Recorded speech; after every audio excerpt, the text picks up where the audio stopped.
This is Generation Stadia, giving you that daily dose of everything and anything Stadia related, and today we're going to be talking about Project Xcloud and Google Stadia. This is something I've been wanting to talk about for quite some time, ever since Xbox announced that they would be bringing over 50 games to their Xcloud preview program.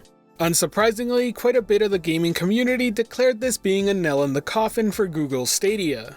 Now, I don't believe this to be the case. If anything, I think it's going to make Google take this a lot more seriously, and on top of that, I'm of the mindset that I think both of these services can coexist alongside each other.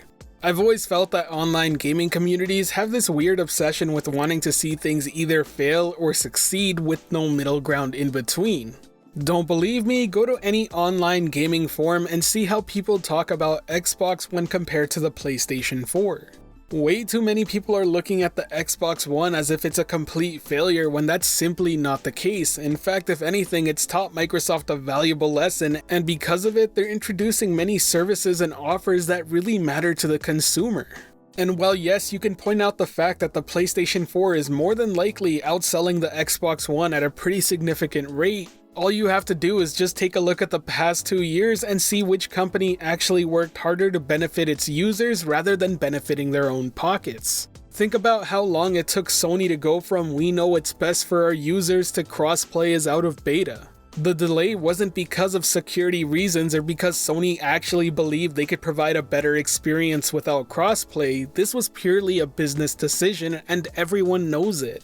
Now, I know I've gotten a bit off topic, but it is important and it is relevant, because right now what's happening is Xbox has quite a significant advantage over Google. Having tried both Project Xcloud and Google Stadia, I can assure you that Stadia still is a better experience when playing a game. And it's not just Stadia. GeForce Now also does a better job with latency and resolution than what I experienced on Xcloud. Despite saying that, I don't really think it'll be much of a hurdle for Xbox to sell it to your average consumer because the experience is what I would consider to be good enough. And let's not forget the biggest advantage Microsoft holds over Google, and that's an expansive game library. Google can't match that, at least not in the short term. For these two reasons alone, I would put Microsoft with the highest chance of being the market leader when it comes to cloud streaming games. But that doesn't mean that Google is out of the race or that Stadia is dead on arrival. After all, Google Stadia has some serious advantages of its own. We have to remind ourselves that Google Stadia, unlike any of these other services, is built as a platform, not just a service. Right now, Xbox, sure, it has access to many more games, but you're stuck on Xbox One S hardware, and yes, that will be upgraded over time, but then you'll just be stuck on Scarlet hardware. No matter what way you put it, for the foreseeable future, it's always going to be limited to what local hardware can run. Stadia, on the other hand, doesn't have that sort of limitation. In fact, Google's pretty much betting their entire platform on it.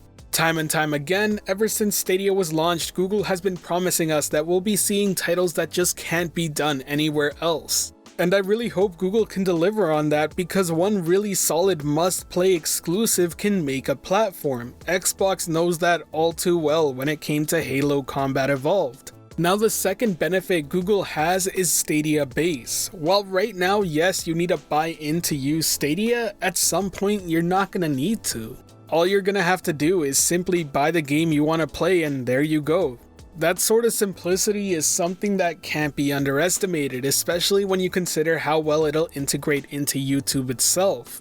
Google has the means to make Stadia a success, but it's ultimately going to be up to how they handle it. I really do hope this launch experience was a bit of a wake-up call to the company in how the gaming community reacts. Thankfully, we're already seeing some good changes happen within the community. They've committed to doing daily posts for the time being to update us, the consumers, on what's going on their end, and that's a huge step in the right direction. Another one would be the fact that they've committed to refunding anyone who bought the Stadia Pro December games, once again building more and more trust with the customer. One thing Google needs to learn about the gaming consumer is that brand loyalty is a very real thing, and having an open line of communication goes a super long way. Right now, Google has their backs up against the wall, especially after launch. There's a lot more Stadia hate online than there's ever been before. but to those of you who have actually tried it and played it since launch, you would know just how well it works. Stadia is certainly far from perfect and it's not delivering on every promise Google has made us, but it's not a stretch to say it's the best cloud streaming platform out of everything available right now. Stadia has laid the groundwork for what could potentially be the way the masses play their games in the future. All that's left is to get a good library of games and make some top-notch exclusives that make Stadia a must-play platform. Anyways, that wraps up my current thoughts on Project Xcloud and Google Stadia, but I'm looking forward to hearing whose side you're on in the comments section below. Let me know who you think is gonna come out on top and if they'll stay there.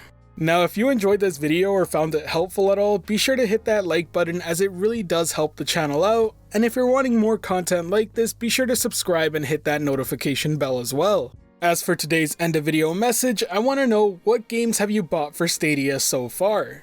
Are there any games you've played through that you recommend or others you would avoid? I'm really looking forward to reading everything you have to share, and I'm sure the Gen S community would benefit from your suggestions as well.